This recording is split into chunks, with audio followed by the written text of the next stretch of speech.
Hi guys, it's me, Jack, again. Addiction may not be a random mistake in your life. It might be the language through which your God or the universe is trying to speak to you. I think the first thing we should do is reframe addiction. What if your craving was never really about the substance, the behavior, or the rush that you get from it? What if every high, every binge, every compulsion was just a confused prayer for something deeper, for a God, for a unity, for a home, for connection? Addiction can be seen as misplaced mysticism. The addict is not simply chasing pleasure. The addict is a spiritual seeker who has taken a wrong turn on the way to the sacred. We're spiritual beings having human experiences. The mystical impulse beneath the craving is that mystics spend their lives trying to dissolve the feeling of separation. They do it through prayer, meditation, or contemplation. They seek that moment when the isolated self disappears into something vast and loving. The addict is seeking the exact same thing, but through chemistry and through compulsion. The bottle, the pill, the click, the fling, all the promise of a moment where the burden of being you drops away, and for a brief second you feel free, whole, almost untouchable. But the substances are a counterfeit transcendence. They can imitate what spiritual traditions describe as transcendence.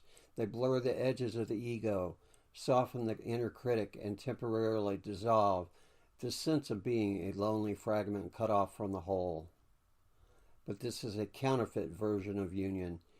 It is a chemically forced opening that cannot last, and so the high fades.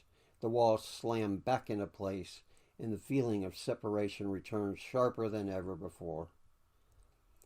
The divine message lives inside the pain. So here's the paradox. The pain of addiction is not just a punishment, it is information. Every crash after the high, every wave of shame, every never again is just a part of a deeper message. You are looking for something real in a place that cannot give it to you. The suffering exposes that lie, and a substance or behavior delivers that lie, and we can receive permanent peace from it.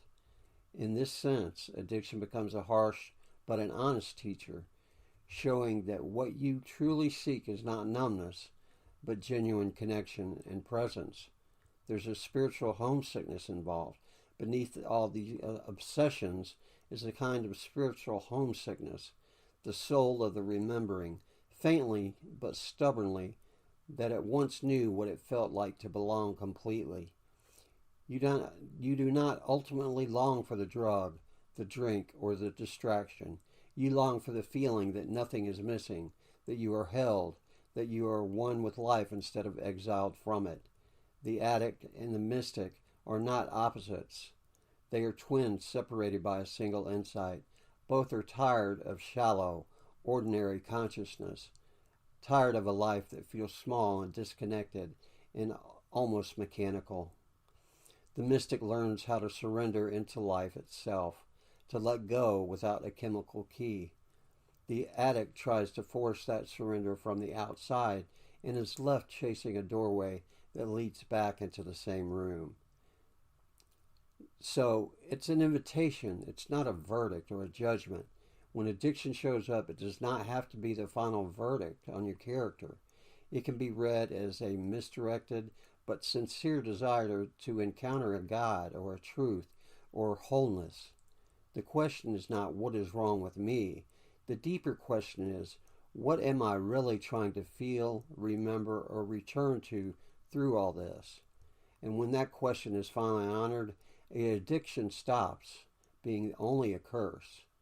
It becomes an invitation to seek directly what the substance has been imitating all along, the experience of your oneness, your peace, and a coming home to yourself. Enjoy the ride.